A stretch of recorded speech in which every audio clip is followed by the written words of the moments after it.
When the enemies of Judah and Benjamin heard that the returned exiles were building a temple for Yahweh, the God of Israel, they approached Zerubbabel and the leaders of the families and said to them, "Let us build with you, for we will also worship your God and have been sacrificing to him since the time King Esarhaddon of Assyria brought us here." But Zerubbabel, Jeshua, and the other leaders of Israel's families answered them, "You may have no part with us in the building of a house for our God, since we alone must build it for Yahweh, the God of Israel, as King Cyrus, the king of Persia, had commanded us." Then the people who were already in the land discouraged the people of Judah and made them afraid to build. They also bribed officials to act against them to frustrate their plans throughout the reign of King Cyrus of Persia and until the reign of King Darius of Persia. At the beginning of the reign of Ahasuerus, the people who were already in the land wrote an accusation against the residents of Judah and Jerusalem. During the time of King Artaxerxes of Persia, Bishlam, Midradath, Tabeel, and the rest of his colleagues wrote to King Artaxerxes. The letter was written in Aramaic and translated. Rahum, the chief deputy, and Shimshai, the scribe, wrote a letter to King Artaxerxes concerning Jerusalem as follows.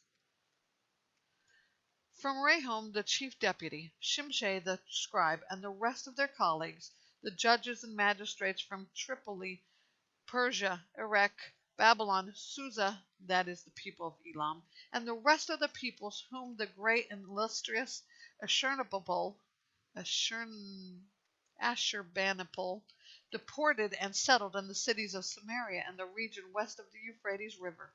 This is the text of the letter they sent to him. To King Artaxerxes, from your servants, the men from the region west of the Euphrates River.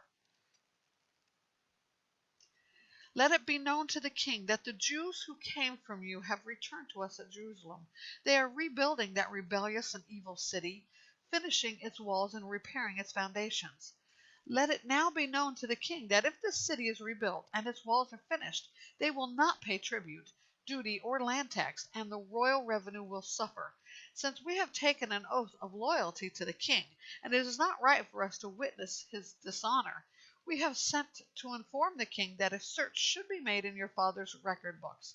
In these record books you will discover and verify that the city is a rebellious city, harmful to kings and provinces. There have been revolts in it since ancient times. This is why the city was destroyed.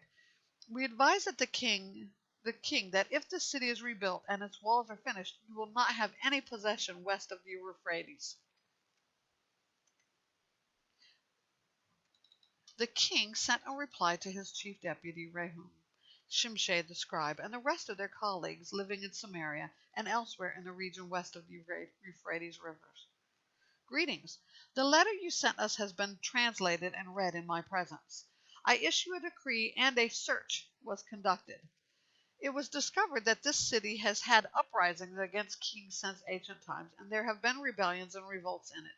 Powerful kings have also ruled over Jerusalem and exercised authority over the whole region, and tribute, duty, and land tax were paid to them. Therefore issue an order for these men to stop, so that this city will not be rebuilt until a further decree has been pronounced by me. See that you not neglect this matter. Otherwise the damage will increase and the royal interests will suffer. As soon as the text of King Artaxerxes' letter was read to Rahum, Shimshai the scribe, and their colleagues, they immediately went to the Jews in Jerusalem and forcibly stopped them.